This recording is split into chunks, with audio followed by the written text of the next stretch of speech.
ಸಂತೋಷದಲ್ಲಿ ಹೇಳ್ತೀವಿ. ಕೊಲ್ಲಾಪುರದ ಮಹಾಲಕ್ಷ್ಮಿ, ಪಂಡರಾಪುರದ ವಿಠ್ಠಲ,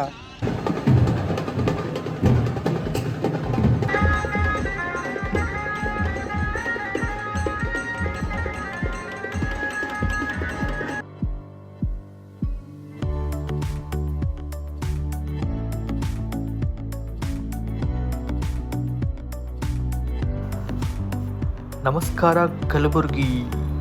ಕಲಬುರಗಿಯಿಂದ ಕೊಲ್ಲಾಪುರ ಮಹಾಲಕ್ಷ್ಮಿ ಟೆಂಪಲ್ಗೆ ಹೋಗೋಣ ಅಂತ ಪ್ಲ್ಯಾನ್ ಮಾಡಿ ಬೆಳಗ್ಗೆ 5:50ಕ್ಕೆ ಮನೆ ಬಿಟ್ಟು ಸ್ಟೇಷನ್ ಕಡೆ ನಾವು 3 ಜನ ಹೊರಟ್ವಿ. ಸ್ಟೇಷನ್ ಪಾರ್ಕಿಂಗಲ್ಲಿ ಪಾರ್ಕ್ ಮಾಡಿ ನಾಳೆ ಬರ್ತೀವಂತ 100 ರೂಪಾಯಿ ಕೊಟ್ಟು ಚೀಟಿನ ಅದೇ ಡಿಕ್ಕಿಯಲ್ಲಿ ಹಾಕಿ ಹೊರಟ್ವಿ.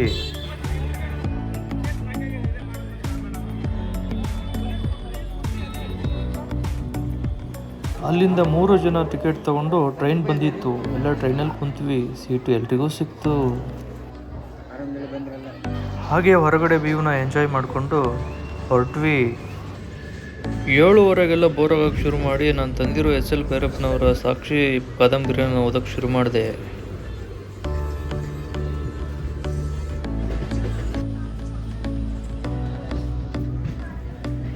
ಎಂಟೂವರೆಗೆಲ್ಲ ಸೊಲ್ಲಾಪುರ ರೀಚ್ ಆಗಿಬಿಟ್ಟ.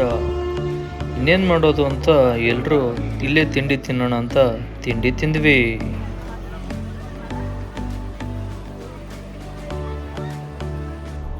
ಹಾದಿಯಲಿ ಹೆಕ್ಕಿದ ನೆನಪಿನ ಪುಟ್ಟ ಜೋಳಿಗೆ ಬೆನ್ನಲ್ಲಿದೆ, ಆಡದಿರ ಸಾವಿರ ಪದಗಳು. ಹಾಗೆ ವಿಂಡೋ ಹತ್ರ ಕೂತ್ಕೊಂಡು ಒಂದು ವಿಡಿಯೋ ಮಾಡಿಕೊಂಡು ವ್ಯೂನ ಎಂಜಾಯ್ ಮಾಡ್ತಾ ಇದ್ದೆ.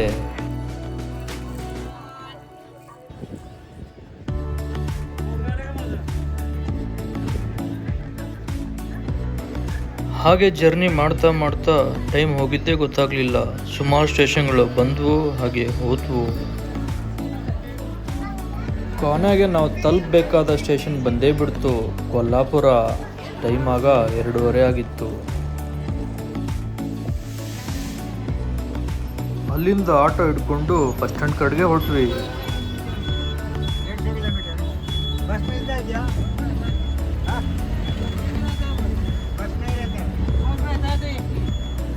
ಬೇರೆ ಸ್ಟೇಟಲ್ಲಿ ನಮ್ಮ ಕರ್ನಾಟಕ KSRTC ನೋಡೋದೇ ಒಂದು ಚಂದ.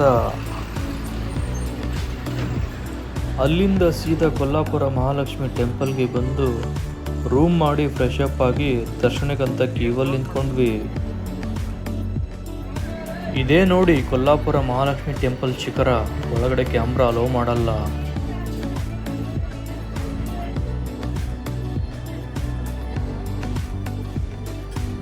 ದರ್ಶನ ಆದಮೇಲೆ ಮತ್ತೆ ರೂಮಿಗೆ ಹೋಗಿ ರೆಸ್ಟ್ ಮಾಡಿ ಸಂಜೆ ಕೊಲ್ಲಾಪುರನ ಎಕ್ಸ್ಪ್ಲೋರ್ ಮಾಡೋಣ ಅಂತ ಹೊರಗಡೆ ಬಂದ್ವಿ. ನಾವು ಹೋಗಿದ್ದು ಶುಕ್ರವಾರ ಆಗಿರೋದ್ರಿಂದ ಜನಗಳು ತುಂಬ ಇದ್ರು.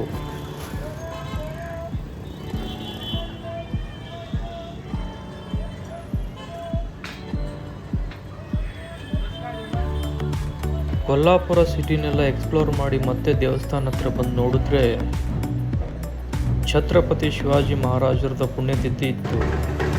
ತುಂಬ ಸಂಭ್ರಮದಿಂದ ತೇರು ಎಳಿತಾ ಪ್ರದರ್ಶನ ಮಾಡ್ತಾ ಇದ್ರು.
ರಾತ್ರಿ ಎಲ್ಲ ಮೆರವಣಿಗೆ ನೋಡಿಕೊಂಡು ಮತ್ತೆ ರೂಮ್ಗೆ ಹೋಗಿ ಮಲ್ಕೊಂಡು ಮರುದಿನ ಬೆಳಗ್ಗೆ ಪಂಡರಾಪುರ ಕಡೆ ಬಸ್ನಲ್ಲಿ ಹೊರಟ್ವಿ. ಸತತವಾಗಿ 2 ದಿನ ಪ್ರಯಾಣ ಮುಗಿಸಿ 3ನೇ ದಿನದ ಪ್ರಯಾಣಕ್ಕೆ ಸಜ್ಜಾಗಲಿದ್ದೀವಿ.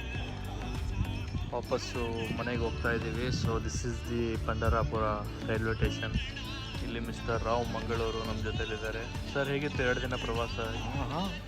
ನಮ್ಮ ಜೀವನದಲ್ಲಿ ನಾವು ಇನ್ನೊಂದು ಮರೆಯಲಾರದ ಪ್ರಯಾಣ ಹಾಗೂ ಸಂಚಾರ ಎಲ್ಲ ವಿಡಿಯೋ ಮಾಡ್ತಾ ಇದ್ರು ಅಂತ ಹೇಳ್ತಾ ಇದ್ದೀರಾ?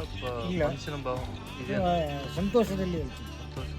ಕೊಲ್ಲಾಪುರದ ಮಹಾಲಕ್ಷ್ಮಿ, ಪಂಡರಾಪುರದ ವಿಠ್ಠಲ ಇವರ ಆಶೀರ್ವಾದ ನಮಗೆ ಯಾವತ್ತೂ ಇರಲಿ ಅಂತ ನಾವು ಹಾಗೂ ನಮ್ಮೊಟ್ಟಿಗೆ ಬಂದಿರುವ ಎಲ್ಲ ಸಹ ಪ್ರಯಾಣಿಕರಿಗೂ ಇದು ನನ್ನ ಏಕೈಕ ಪ್ರಾರ್ಥನೆ.